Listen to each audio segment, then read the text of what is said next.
Hello बच्चों, सभी को जय मां सरस्वती। अल्फा इंस्टीट्यूट में आप सभी का स्वागत है। कैसे हैं आप लोग? एक बार सभी लोग कमेंट करके बताएंगे। और जो हमारा फर्स्ट चैप्टर है कड़वक, ठीक है, आज हम लोग उसकी पूरी व्याख्या देखेंगे। ये जो चैप्टर है आपका कड़वक, अगर बात करें ये किसके द्वारा लिखा गया है तो ये मलिक मोहम्मद जायसी जी के द्वारा लिखा गया है। और ये पद्मावत महाकाव्य से लिया गया है। महाकाव्य तो इनका पद्मावत बहुत बड़ा है।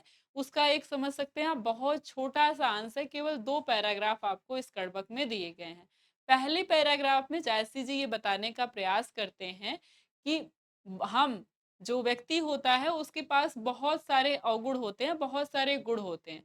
लेकिन अगर उसके पास गुण होते हुए 2-4 अवगुण भी हैं, तो उसके अवगुणों को दूसरों के द्वारा भुला दिया जाता है या हम उसके अवगुणों को याद नहीं रखते। ये बात ये बहुत सारे प्राकृतिक उदाहरणों को देकर के बताते हैं। और हम देखते हैं कि जो कड़बक में जो जायसी जी हैं या जो जायसी जी जिन्होंने कड़बक को लिखा है, इनके पास आँखें नहीं थी, इनके पास एक कान नहीं था और दूसरा चेचक रोग हो जाने के कारण इनका जो शरीर था वो बहुत भद्दा हो गया था। तो इसलिए शारीरिक महत्व को गौण दिखाते हैं और जो व्यक्ति का कार्य होता है या जो व्यक्ति के गुण होते हैं, उसको वो मुख्य स्थान देते हैं। और जो व्यक्ति का शारीरिक गुण होता है या कह सकते हैं जो उसकी शारीरिक सुंदरता होती है, उसको वो गौण स्थान देते हैं। ऐसा ही अपने काव्य में बताते हैं, ये आपको देखने के लिए मिलेगा। हम बात करें अगर दूसरे पैराग्राफ की, तो दूसरे पैराग्राफ में ये बताते हैं कि हम तो कुछ समय बाद मर जाते हैं या मैं हूँ, मैं भी कुछ समय बाद जो भी समय निश्चित होगा व्यक्ति मर जाता है, क्योंकि शरीर क्या होता है, नश्वर होता है। लेकिन हम याद किसको रखते हैं, जिसके उच्च काम होते हैं। जैसे आप हमेशा अशोक महान को याद करते हैं, द ग्रेट अशोका, या फिर आप गांधी जी को याद करते हैं, नेहरू जी को याद करते हैं, सुभाष चंद्र बोस को याद करते हैं, भगत सिंह को याद करते हैं। क्यों याद करते हैं? उनके कार्यों से हम याद करते हैं। तो यहाँ पर ये अनेक सारे उदाहरणों को देते हुए बताएँगे। जैसे आप हैं, आप जब बहुत अच्छा कार्य करेंगे तभी आप याद रखे जाएँगे, नहीं तो मरने वालों की तो संख्या बहुत है। ठीक है? मरने वालों की संख्या तो बहुत है, कोई उनको याद नहीं रखता है। याद को उसको रखा जाता है जो महान काम किए होते हैं, उन्हीं को याद रखा जाता है। इसलिए जायसी जी कहते हैं मैंने इस कड़बक की रचना करके या इस पद्मावत की रचना करके मैं भी उन महान लोगों की श्रेणी में आ गया हूँ ताकि लोग मुझे याद करें। और बात सही भी है, हम आज उनको याद करते हैं। किस वजह से? अगर ये पद्मावत नहीं लिखते, तो हम कड़बक नहीं पढ़ते और हम कड़बक नहीं पढ़ते, तो जायसी जी को याद नहीं करते। तो व्यक्ति को उसके कामों से ही याद किया जाता है। ठीक है? तो आज की क्लास में हम लोग देखेंगे ये जो हमारा चैप्टर है छोटा-सा कड़बक, इसकी पूरी व्याख्या को देखेंगे। और यहाँ पर आपसे पूछा जाता है एग्ज़ाम में कि इस लाइन की सप्रसंग व्याख्या करिए, प्रस्तुत पद्यांश की सप्रसंग व्याख्या करिए। तो आपको ये चैप्टर बहुत ही महत्वपूर्ण है, इस चैप्टर से आपको व्याख्या करने के लिए देता है। तो इसी क्रम में हम देखते हैं अपना पहला पैराग्राफ। पहले में क्या कह रहा है कि एक नैन कवि मुहम्मद गुनी, सोई विमूहा जेई कवि सुनी, और चाँद सईस जी विधि अवतारा, और दीन कलंक कीन्ह उजियारा। कह रहे हैं कि एक नैन, मैंने कहा ना कि जायसी जी के पास क्या था, एक आंखें थी। आप देखते होंगे सूरदास की तो दोनों आंखें नहीं थी, लेकिन जायसी जी के पास एक आंखें थी, एक नहीं थी। तो कह रहे हैं कि एक नैन कवि मुहम्मद गुनी, एक नैन के होते हुए कवि जो मोहम्मद है वो बहुत गुणवान है। कवि मोहम्मद मतलब जायसी जी कह रहे हैं, सोई विमोहा जे कवि सुनी। कह रहे हैं कि वो सभी को क्या करते हैं, मोह लेते हैं। जो ही कवि सुनी, जो कभी भी उनकी बातों को या उनकी रचनाओं को सुनता है, वो सबको क्या कर लेते हैं, मोहित कर लेते हैं। अपनी रचनाओं को सब अपनी रचनाओं से सभी को आकर्षित कर लेते हैं। कह रहे हैं कि एक नैन वाले मोहम्मद कवि इतने गुणवान हैं, इतने गुणी हैं या इतनी अच्छी काव्य रचना करते हैं कि जो कभी भी उनकी रचनाओं को सुनता है, वो क्या हो जाता है, मोहित हो जाता है। और चाँद जैस जग विधि अवतारा, कह रहे हैं कि चाँद के जैसे, जैसे चाँद का विधाता ने अवतार दिया है, मतलब जैसे विधाता ने, विधि मतलब विधाता ने अवतरित किया है जैसे चाँद को। तो चाँद क्या है? ईश्वर के द्वारा बनाई हुई वस्तु है। सारी ही वस्तुएँ हम किसके द्वारा मानते हैं? ईश्वर द्वारा निर्मित मानते हैं। तो उसी क्रम में वे कहते हैं कि ईश्वर ने या विधाता ने चाँद का अवतार दिया है या चाँद का निर्माण किया है। दीन कलंक कीन्ह उजियारा, और उसको क्या दे दिया है, एक कलंक दे दिया है। हम कहते हैं ना कि चाँद पे जो काले-काले धब्बे आपको दिखाई देते हैं, उसको हम क्या कहते हैं, कि चांद कैसा है, कलंकित है, ये कलंक लगा हुआ है इस पे। और कीन उजियारा, लेकिन फिर भी चांद क्या करता है, उजाला ही फैलाता है चारों तरफ। हम देखते हैं पूर्णिमा रात में आप देखिए तो बहुत ज़्यादा उजाला होता है, आपको टॉर्च की या लाइट की ज़रूरत नहीं पड़ती है। आप कभी पूर्णिमा रात में देखेंगे या कभी आप रात्रि में बाहर निकलिए, लाइट के प्रकाश से बाहर जाइए या जब लाइट कट जाती है तो आपको दिखाई देगा, क्या दिखाई देगा कि थोड़ा उजाला अच्छा उजाला रहता है और पूर्णिमा रात में तो बहुत अच्छा उजाला रहता है। और नॉर्मल रात में भी आप देखते हैं रोज़ ही प्रतिदिन ही उजाला रहता है, अमावस्या को छोड़ दिया जाए तो। ठीक है? तो कह रहे हैं कि चाँद जैस जिद जिग विधि अवतारा, कह रहे हैं कि जैसे चाँद का विधाता ने अवतार दिया है या जैसे चाँद अवतरित हुआ है विधाता के द्वारा और दीन कलंक कीन उजियारा, और उसको इन्होंने क्या कर दिया है, कलंक दे दिया है और ये क्या किया है और ये उजाला फैला रहा है। लेकिन हम क्या करते हैं, इसके कलंक को याद नहीं रखते। अब ये दूसरी लाइन जो है वो आपको अपने आप जोड़नी है। दूसरी लाइन इनके कहने का मतलब क्या है? मैंने कहा ना बहुत सारे प्राकृतिक उदाहरणों को देते हुए ये बताते हैं कि हमारे जो गुण हैं, उनकी वजह से जो हमारे 2-4 अवगुण हैं, हम उनको याद नहीं रखते। बताइए, आप में से कौन ये याद रखता है कि चाँद पर कलंक है? हम कहाँ कहते हैं? बल्कि हम चाँद को एक तरह से देखें तो बहुत जगह या चाँद को सुंदरता के लिए प्रयोग होता है। आप कोई भी काव्य पढ़िए, जो बहुत सुंदर स्त्रियाँ हैं, उनका प्रयोग हम कैसे कहते हैं कि वो चंद्रमुख वाली स्त्री है, चंद्रमुखी सीता, ठीक है? या चंद्रमुखी राधा।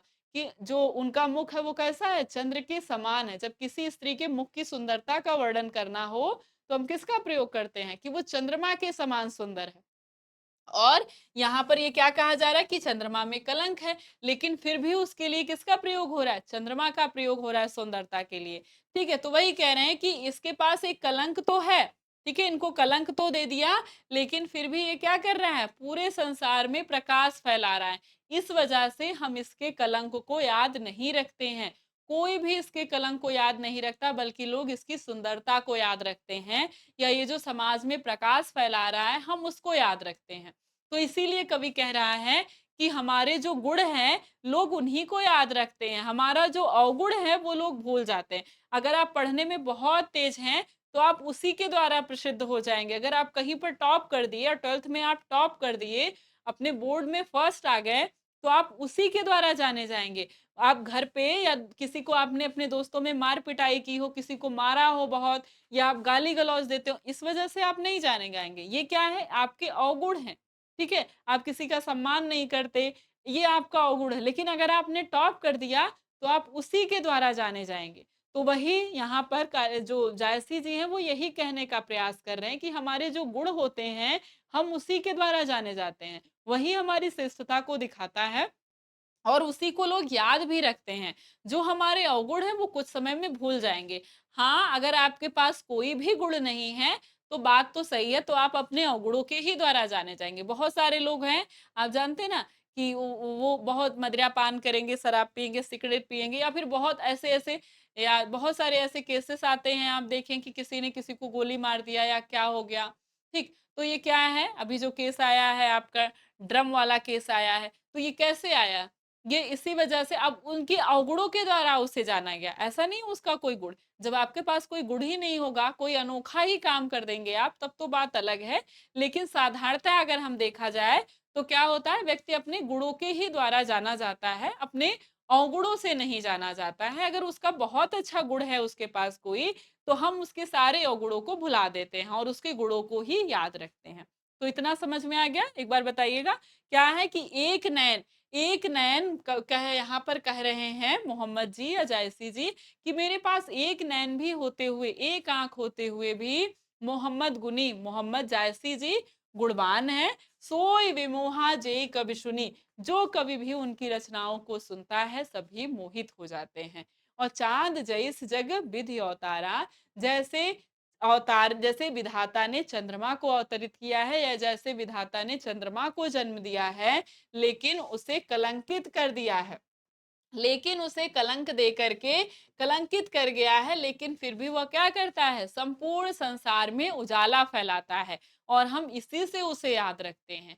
इसी तरह से व्यक्ति अपने गुणों के द्वारा ही याद रखता है। इस लाइन का ये दूसरी लाइन का ये मोरल है क्या कि व्यक्ति अपने गुणों के द्वारा ही याद रखा जाता है, हम उसके अवगुणों को याद नहीं रखते हैं। ठीक है, चलिए आगे लाइन देखते हैं। आगे क्या दिया है कि जग सूझा एक नय नहीं, उवा सूक अस नखथन माहा, और जौ लही अम्बही डाभ न होई, तौ लही सुगंध बसाई न सोई। कह रहे हैं कि जग सूझा एक ही नय नहीं। यहाँ पर जायसी जी के पास एक ही आंख है, इसलिए वे क्या कहते हैं कि मैंने जग सूझा, मैंने इस संसार को देखा है। कैसे देखा है? एक ही नय नहीं, एक ही आंखों से देखा है। और उवा सूक अस नखतन माहा, और जो शुक्र तारा है, कह रहे हैं कि वो नक्षत्रों के बीच में जैसे शुक्र तारा अलग ही आपको दिखाई देता है।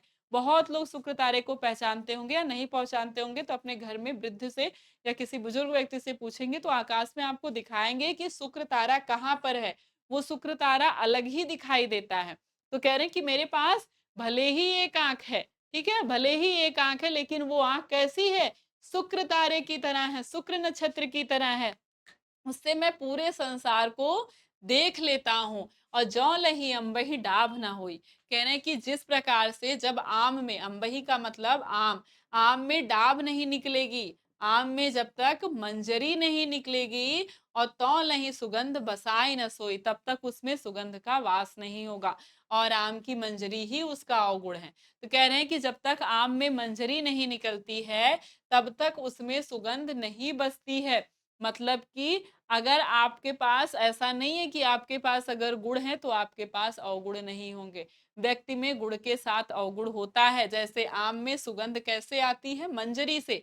तो हमारे अंदर गुण अवगुण पहले ही आ जाता है, उसके बाद हमारे गुणों का निखार होता है या हमारे गुण बाद में आते हैं। तो उसीलिए वो कह रहे हैं कि मंजरी जब तक नहीं आएगी, आम में आप देखते हैं काला काला भाग निकल जाता है, कह रहे हैं जब तक मंजरी नहीं आएगी तब तक वह सुगंधित नहीं होगा, तब तक आम में सुगंध नहीं आती है। ठीक है, तो व्यक्ति के अवगुण के बाद उसके गुण आते हैं। तो हर व्यक्ति में गुण के साथ अवगुण जरूर ही होता है। जब तक उसमें अवगुण नहीं है तो वह व्यक्ति नहीं है। ठीक है, तो वही बात वे कह रहे हैं कि आप भी जानते हैं कि हर व्यक्ति में गुण के साथ एकाध अवगुण जरूरी होते हैं, कोई भगवान नहीं होता।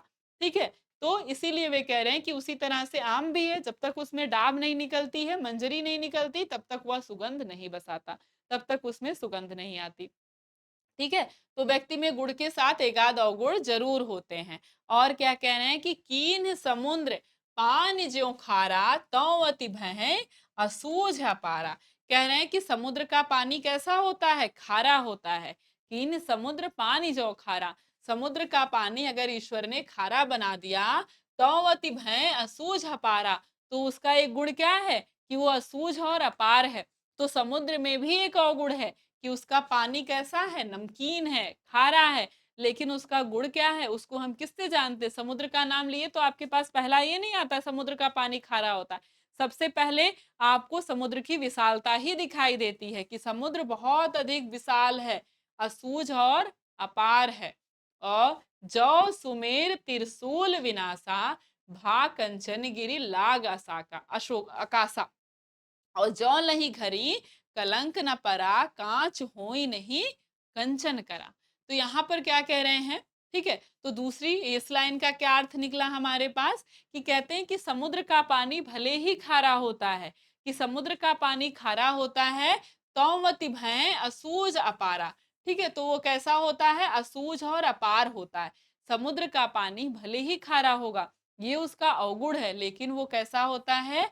असूझ और अपार होता है। तो हर वस्तु में गुण के साथ उसके एकाध अवगुण जरूर ही होते हैं। इस कहानी का मोरल यही है कि हर व्यक्ति के पास एकाध गुण के साथ उसके एकाध अवगुण जरूर होते हैं। अगर कोई व्यक्ति बहुत ही गुणवान है तो भी उसमें एकाध अवगुण जरूर होते हैं। अगली लाइन क्या कह रहे हैं कि जौ सुमेरु त्रिशूल विनाशा, कह रहे हैं कि जय सुमेरु पर्वत पर त्रिशूल से क्या किया था? शंकर भगवान ने, आपने कहानी सुनी होगी कि शंकर भगवान ने क्या किया था? सुमेरु पर्वत को त्रिशूल फेंका था, सुमेरु पर्वत को उन्होंने मारना चाहा था। ये सुमेरु पर्वत है, इस पर शंकर भगवान ने अपने त्रिशूल से उसका विनाश करना चाहा था। कह रहे हैं भा कंचन गिरी लाग आकाशा, और वो सुमेरु पर्वत क्या हो गया? जैसे उनकी त्रिशूल आकर इस पर्वत पर टच हुई, ये पर्वत क्या हो गया? कंचन गिरी, स्वर्ण पर्वत हो गया। कंचन का मतलब क्या है? स्वर्ण, और पर्वत का मतलब होता है पर्वत, तो गिरी का मतलब पर्वत, तो वो कैसा हो गया, सोने का पर्वत हो गया, स्वर्ण पर्वत हो गया। और लाग आकाशा, और आकाश में जाकर लग गया, मतलब आसमान को छूने लगा।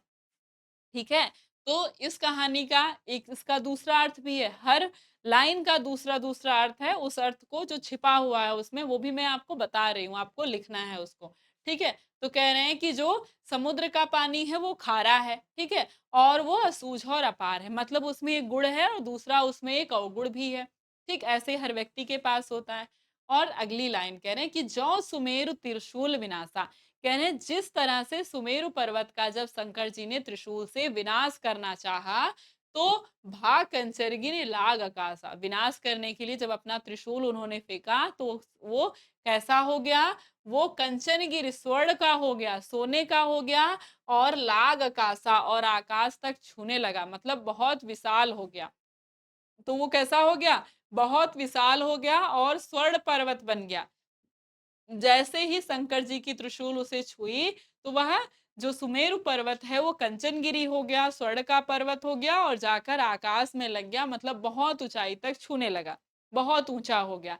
अब इसकी लाइन का अर्थ, एक दूसरा अर्थ हमको क्या मिल रहा है कि अगर एक कोई सद्गुण व्यक्ति है, कोई सज्जन व्यक्ति है या ज्ञानी व्यक्ति है, और कोई अज्ञानी है, लेकिन उसमें ज्ञान लेने की क्षमता है, कोई अज्ञानी व्यक्ति है, तो उसके साथ रहने से क्या होता है, संगत का असर होता है। वो अज्ञानी या वो दुर्गुण व्यक्ति भी क्या हो जाता है, सद्गुण हो जाता है। तो वही बात यहाँ भी है कि जो कंचनगिरी ये पर्वत पहले कैसा था, तुच्छ पर्वत था, लेकिन शिव जी का जब पवित्र त्रिशूल इस पर लगता है तो ये कैसा हो जाता है, स्वर्ण पर्वत हो जाता है और बहुत ऊंचाई तक छूने लगता है। तो इसी बात के लिए, ये क्या सिद्ध करने के लिए इस बात को कह रहे हैं कि अगर कोई भी व्यक्ति हो, अगर वो दुर्गुण है, लेकिन उसके साथ अगर सज्जन व्यक्ति के वो संपर्क में आता है, तो उस सज्जन व्यक्ति से प्रभावित होकर उसकी सज्जनता का उस पर असर पड़ता है, और वो अपने दुर्गुण भाव को छोड़कर वो भी अपने सद्गुण भाव को अपनाने लगता है।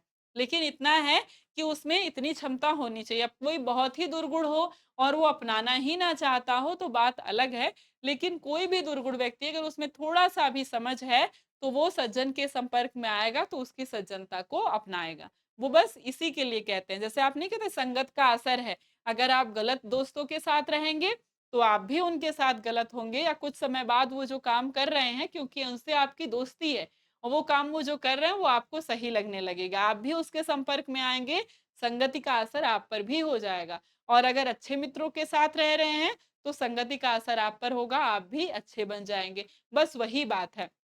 कि अगर दुर्गुण व्यक्ति के साथ अगर कोई सज्जन व्यक्ति उसके संपर्क में आए, तो उसकी सज्जनता का असर उस पर पड़ सकता है। हो सकता है उसके दुर्गुण का भी असर पड़ जाए, लेकिन यहाँ पर क्या है कि उसकी सज्जनता का असर पड़ जाता है। सज्जन व्यक्ति पे थोड़ा कम असर पड़ता है, लेकिन दुर्गुणों पर असर पड़ जाता है अगर उसमें थोड़ा-सा भी समझ है तो।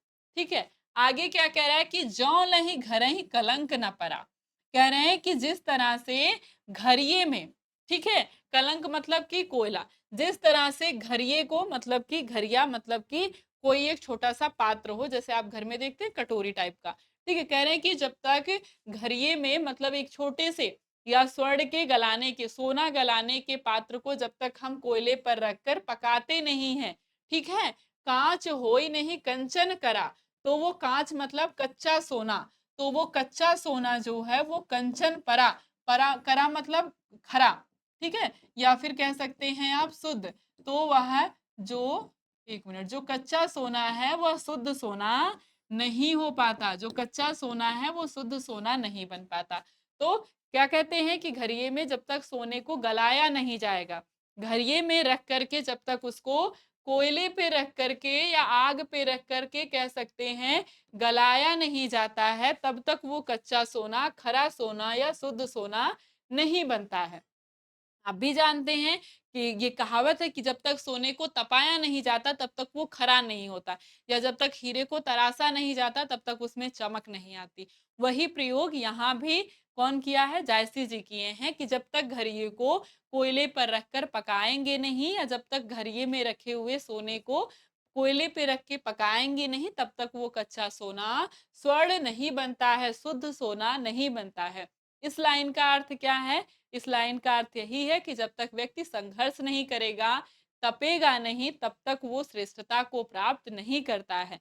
जब तक आप मेहनत नहीं करेंगे, अच्छे से पढ़ाई नहीं करेंगे, तब तक आप भी टॉप नहीं बन सकते या आप अच्छा नंबर नहीं ला सकते। 11th में आपका वही नंबर आया होगा जितना आपने पढ़ा होगा, या इसके पहले आपने का 10th में उतना ही नंबर आया होगा जितना आपने पढ़ा होगा। और 12th में भी आपकी जो रिजल्ट है वो वही बताएगी जितना आपने पढ़ा है। ऐसा नहीं है कि आपने कम पढ़ा हो और आपको नंबर ज़्यादा मिल जाए, आपने ज़्यादा पढ़ा हो, आपको नंबर कम मिल जाए। तो व्यक्ति अगर आप संघर्ष करेंगे, मेहनत से पढ़ाई करेंगे तो आपका रिजल्ट में ज़रूर ही दिखाई देगा। ठीक है? तो वही बात यहाँ ये भी कह रहे हैं, जायसी जी भी कह रहे हैं कि जब तक व्यक्ति तपता नहीं है, मतलब जब तक व्यक्ति संघर्ष नहीं करता, तब तक वो श्रेष्ठ व्यक्ति नहीं कहलाता है। कोई भी पद पर बैठा हुआ व्यक्ति या कोई भी व्यक्ति हो, जब तक वो संघर्ष नहीं करता, तब तक वो अपने काम में श्रेष्ठता नहीं प्राप्त करता है। वो लाइन आपके लिए भी है, आप जानते हैं जब तक आप पढ़ेंगे नहीं, मतलब संघर्ष नहीं करेंगे, तब तक अच्छा नंबर नहीं आएगा। तो ये तो रहा आपका ये वाला पैराग्राफ। इसमें आगे क्या दिया है कि एक नैन जस दर्पण औतहि निर्मल भाव, सब रूपवंत गहि मुख जेवहि कई चाऊ। कह रहे कि एक नैन जस दर्पण, जैसे जी कहते हैं कि मेरे पास एक ही आंखें हैं, एक नैन, एक ही आंखें हैं, वो कैसी हैं? जस दर्पण, जैसे दर्पण हो। एक ही आंखें हैं मेरे पास, लेकिन वो कैसी हैं? जैसे दर्पण हो। और औतहि निर्मल भाव, औतहि निर्मल भाव मतलब कि वो कैसी हैं? निर्मल हैं, स्वच्छ हैं। निर्मल की सॉरी, दर्पण की तरह स्वच्छ हैं। जैसे दर्पण साफ और स्वच्छ होता है और उसमें आप खड़े होते हैं तो आपका प्रतिबिंब बिल्कुल जैसे ही ये है, उसका प्रतिबिंब बिल्कुल उसी तरीके से बना हुआ है। वैसे कहते हैं कि मेरे पास भले ही एक आंख है, लेकिन वो कैसी है? दर्पण की तरह है। मतलब कि जैसा संसार है, मुझे बिल्कुल उसी तरीके का संसार दिखाई देता है। मतलब मैं शुद्ध रूप से संसार को सही तरीके से देख सकता हूँ। मेरे पास भले ही एक आंख है, लेकिन वो कैसी है? दर्पण की तरह स्वच्छ और निर्मल है। मतलब जैसा प्रतिबिंब दर्पण में बनता है, संसार का वैसा ही प्रतिबिंब मैं देख सकता हूँ। ठीक है? दर्पण कैसा होता है? स्वच्छ और निर्मल होता है। तो इन्होंने दर्पण का प्रयोग, क्वेश्चन पूछा जाता है कि जायसी जी ने अपनी आँख को किसकी तुलना दी है? दर्पण की तुलना। और दर्पण की तुलना क्यों दी है? क्योंकि दर्पण स्वच्छ और निर्मल होता है, इसलिए वो अपनी आँख को भी कैसा बता रहे हैं? स्वच्छ और निर्मल बता रहे हैं कि जैसा संसार है, बिल्कुल उसी तरीके से मैं संसार को देख सकता हूँ। मतलब कि मुझ में समझ है, या मुझ में श्रेष्ठ समझ है कि जैसा संसार है, मैं बिल्कुल वैसा देख सकता हूँ।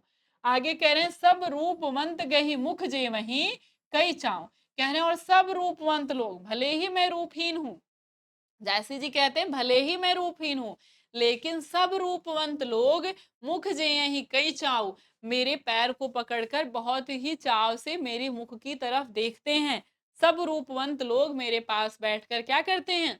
बहुत ही चाव से मेरे मुख की तरफ देखते हैं। मुख जेवहि, मेरे मुख से कुछ बोलने का इंतजार करते हैं। मतलब कि मैंने अपने गुणों से इतनी श्रेष्ठता प्राप्त कर ली है कि जितने भी रूपवंत लोग हैं, भले ही मैं रूपहीन हूँ, लेकिन जितने भी रूपवंत लोग हैं, वो बड़ी ही इच्छा से मेरे पैरों के पास बैठकर या मेरे पास बैठकर मेरे मुख की तरफ देखते हैं कि मैं कुछ उनसे बोल दूं। ठीक है? मैं कुछ उनको ज्ञान दे दूं, मैं कुछ उनसे कह दूं, मेरे मुख की तरफ देखते हैं। ठीक? तो कह रहे हैं कि मेरे पास एक ही आंखें हैं, लेकिन वो कैसी हैं? दर्पण की तरह है। और तेहु निर्मल, दर्पण की तरह स्वच्छ और निर्मल है। मतलब संसार जैसा है, मैं बिल्कुल उसी तरह से संसार को देख सकता हूँ। और भले ही मैं रूपहीन हूँ, सब रूपवंत लोग मेरे पास बैठकर, मेरे पैर के पास बैठकर मेरे मुख को बड़ी ही उत्तेजना के साथ देखते हैं, बड़े ही चाव से देखते हैं कि मैं उन्हें कुछ बोल दूं। ठीक है? चलिए, अब है आपके पास दूसरा पैराग्राफ। ये तो था एक पैराग्राफ, इतना आपको समझ में आ गया होगा। अब हम देखिए अपना दूसरा पैराग्राफ। इसमें क्या कह रहे हैं? मोहम्मद यही कवि जोरी सुनावा, सुना जो प्रेमे पीर गा पावा, और जोई लाई के लेई गाढ़ी प्रीत नैन जल भई। कह रहे मोहम्मद यह कवि जोरी सुनावा।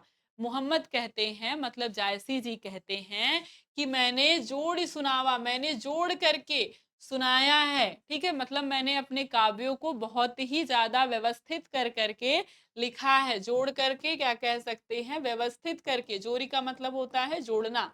ठीक है, सीधे सीधे आपसे अर्थ भी पूछता है इसका।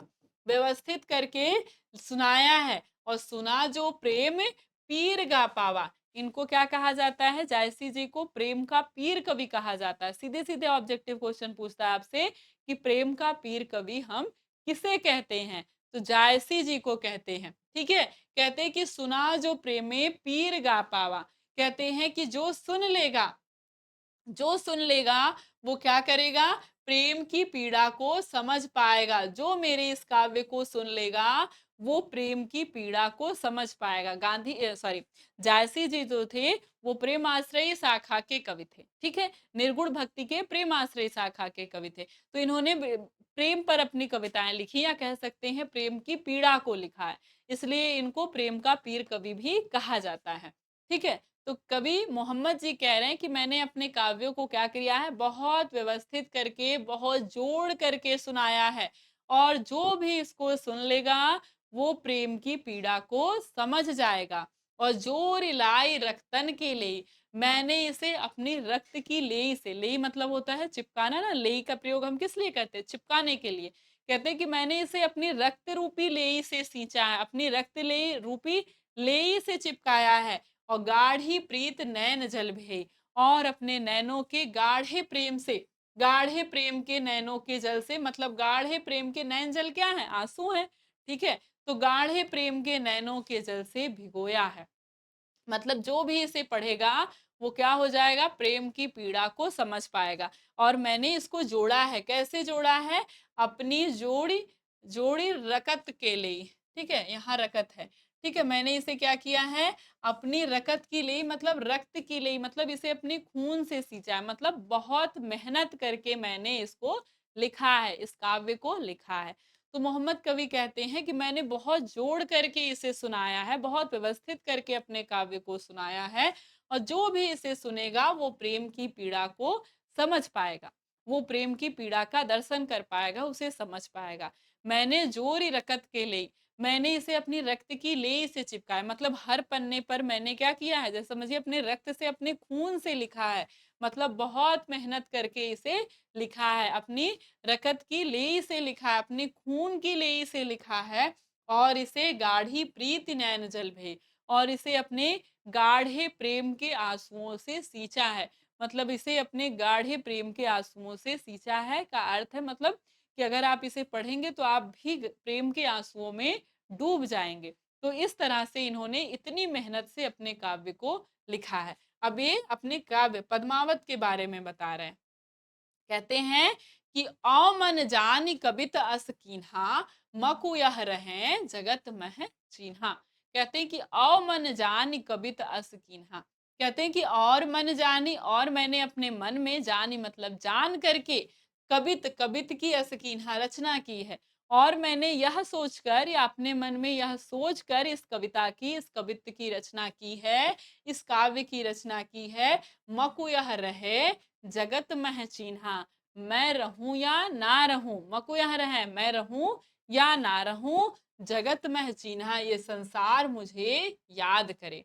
ठीक है, कहते हैं और मैंने यह जान करके इस कविता की रचना की, या मैंने यह सोच करके इस कविता की रचना की कि मैं रहूं या ना रहूं, मतलब एक समय तो ऐसा आएगा कि मैं मृत्यु को प्राप्त हो जाऊंगा।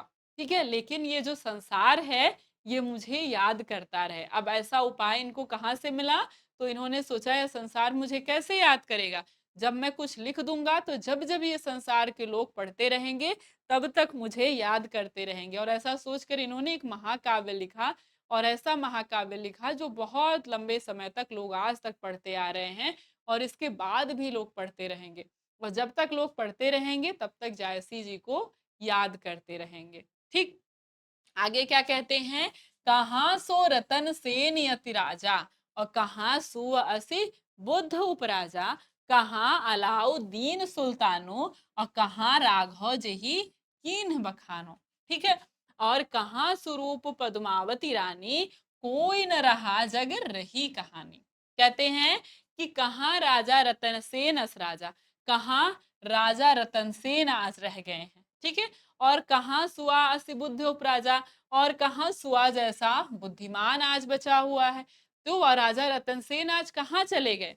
ठीक है, आज वह राजा रतनसेन कहाँ है? राजा रतनसेन जो थे, आपने मूवी देखी होगी पद्मावत, उसमें राजा रतनसेन है, पद्मावती जो है उनकी पत्नी है। ठीक है, तो कहते हैं कि राजा रतनसेन कहाँ चले गए, और कहाँ सुआ असी बुद्धि उपराजा, और सुआ जैसा बुद्धिमान आज कहाँ चला गया, और कहाँ अलाउद्दीन सुल्तानो, उसमें आपने खिलजी को भी देखा होगा, अलाउद्दीन खिलजी को भी वही उसके विरोध में युद्ध करने के लिए जाता है। राजा रतन सेन से किसका युद्ध होता है?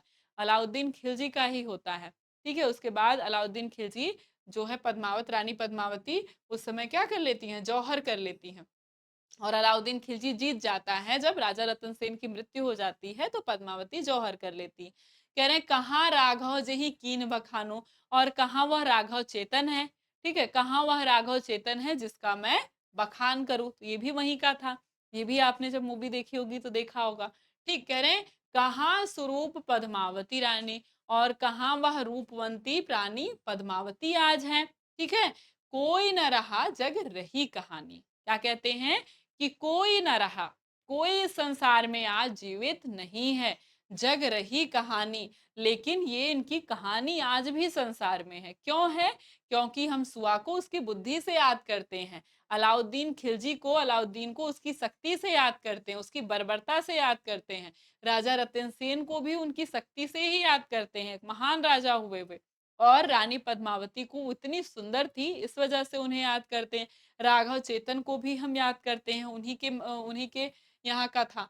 ठीक है, उन्हीं के राज का था। तो यही कह रहे हैं कि क्या करते हैं, कोई न रह जाता है जग में, कोई भी संसार में नहीं रह जाता, लेकिन जो लोग जो कार्य करते हैं हम उसी की वजह से उन्हें याद करते हैं।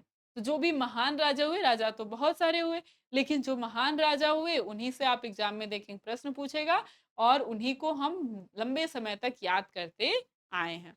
ठीक, आगे क्या कहते हैं कि धन्य जो पुरुष, धन्य जो पुरुष जस कीरत जासु, वह पुरुष धन्य है जस कीरत जासु, जिसकी कीर्ति फैली हुई है। मतलब वो आगे बताते कि वह पुरुष कैसा होता है? धन्य होता है जस कीरत जासु, जिसकी कीर्ति संसार में है। और फूल मरे पर मरे नवासु, फूल तो मर जाता है, फूल क्या होता है? कुछ समय में खिलता है और मुरझा जाता है, लेकिन उसकी जो सुगंध है, बास का मतलब क्या हो जाएगा? सुगंध। उसकी जो सुगंध है वो वातावरण में क्या रहती है? बनी रह जाती है, या वातावरण में वो फैल जाती है। ठीक है, तो उसकी सुगंध तो नहीं मरती। फूल जो है वो कुछ समय में मर जाता है, लेकिन फूल से जब वो खिलता है तो उससे निकली हुई जो सुगंध है वो वातावरण में फैल जाती है। तो फूल मर जाता है कुछ समय में, लेकिन उसकी सुगंध नहीं मरती।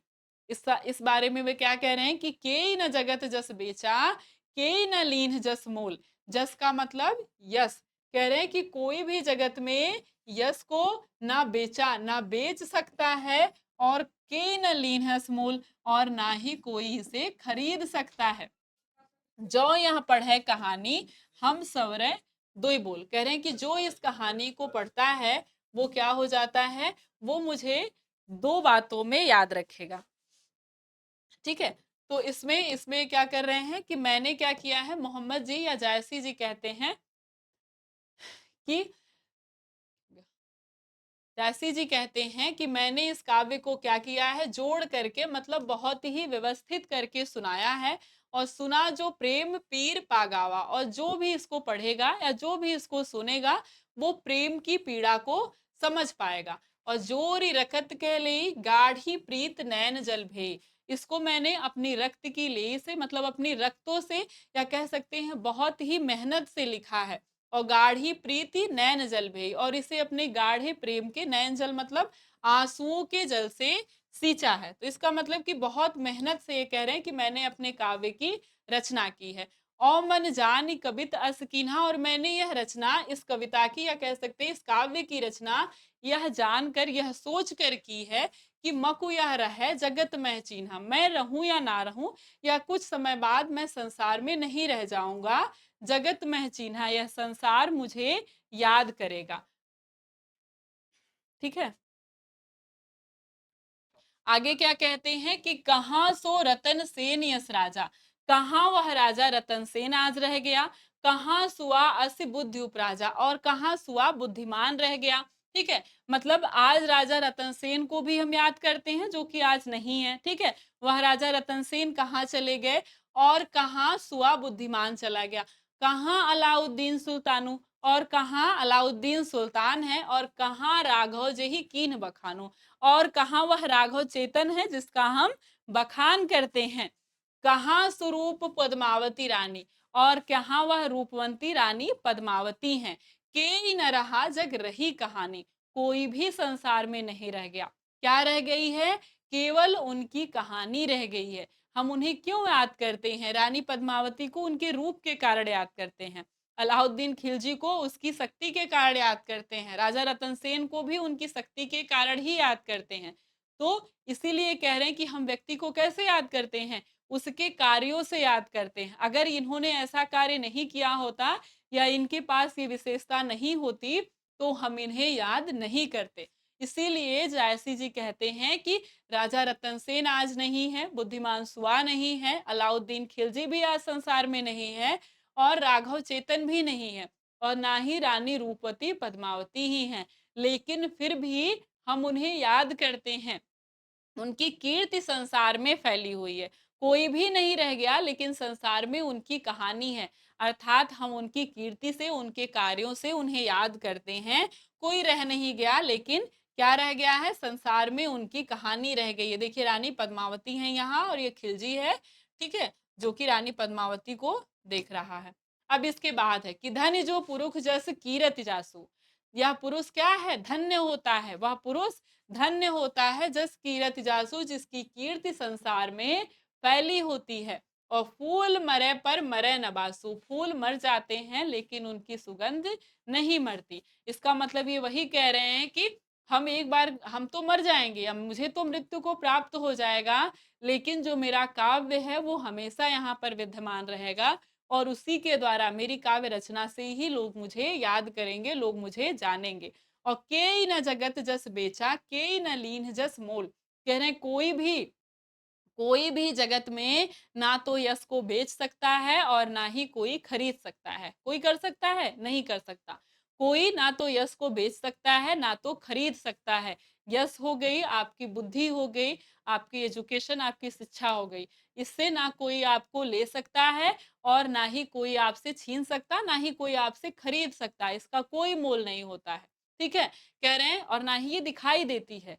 तो यश हो गया, आपकी बुद्धि है, आपका आपकी विद्या है। ये सारी चीज़ें अमूल्य होती हैं, ना ही ये दिखाई देती हैं, ना ही इन्हें कोई छीन सकता है आपसे, और ना ही कोई इसे ले सकता है। बाकी सारी चीज़ें तो छीनी जा सकती हैं, चोरी हो सकती हैं, ली जा सकती हैं, माँगा जा सकता है, लेकिन ये सारी चीज़ें नहीं हो सकती। ये सारी चीज़ें ना कोई ले सकता है, ना कोई छीन सकता है।